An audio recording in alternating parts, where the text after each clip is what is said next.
The police found dried cement splashes inside the truck, in the rear passenger seat, and also in the bed of the truck.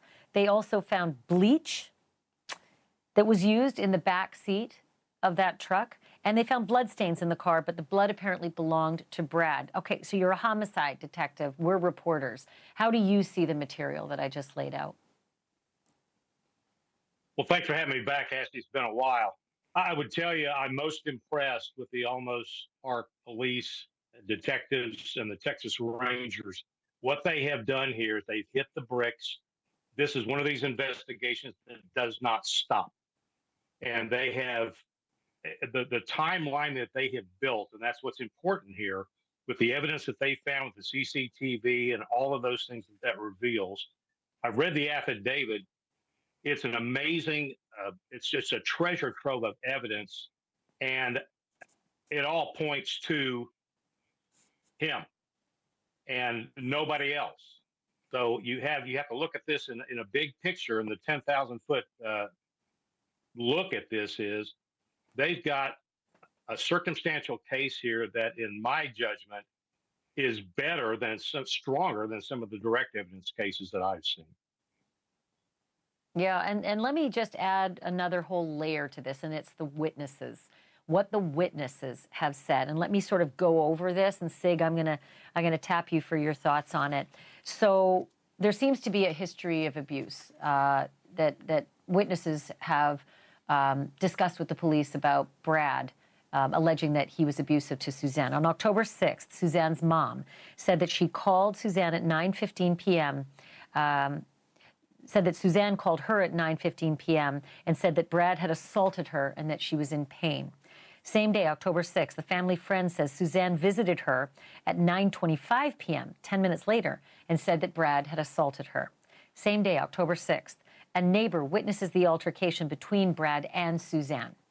The next day, October 7th, the 5-year-old daughter of Suzanne and Brad tells a school counselor that she saw her dad, quote, push and, quote, physically hit her mom the day before, and that Dad turned off Mom's phone because they were fighting. Suzanne's personal banker told police that back in August, Suzanne confessed that Brad was beating her and would regularly take her phone away from her.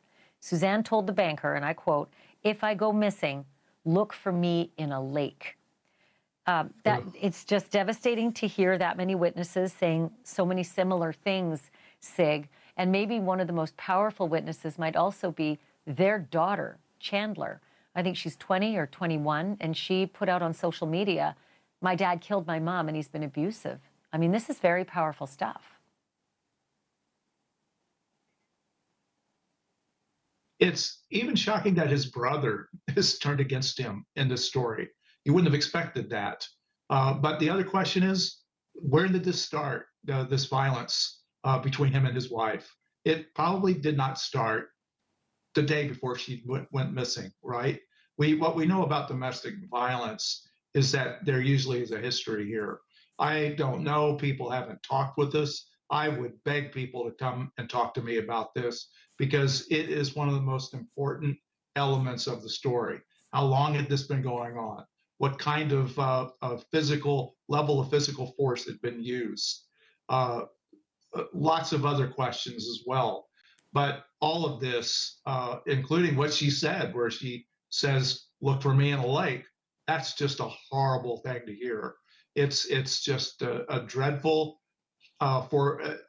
foreshadowing of what has come to pass. Phil, I want to add some more information and circumstances to this picture because, again, as a homicide detective, I think you'll see it differently than I do. He's arrested on October 9th. He's got lacerations and bruises on his hands and his arms. He doesn't seem surprised when he's arrested. No emotion, no questions. The police find a burn pit. In it, they find laptop and 3 phones. They find 2 notes created the day before he was arrested, and they're titled, quote, "The Next Life," and, quote, "Last Will and Testament." And he also is apologizing for hitting Suzanne in August and on October the 6th. You have had so many confessions in your investigations. Do you think this will end in a confession? Well, I don't know. They made a run at him, and he lawyered up on it. So I might have taken a different approach in trying to get him down for a non-custodial interview, that kind of thing. But having said that, this is one of these cases where you've got witnesses, you've got ear witnesses, you've got eyewitnesses, you've got people that either going to be a suspect or they're going to be a witness. Plus, each piece of evidence begets another piece of evidence. Thanks for watching. Go to joinnn.com to find NewsNation on your screen. And don't forget to click the red subscribe button below to get more of NewsNation's fact-driven, unbiased coverage.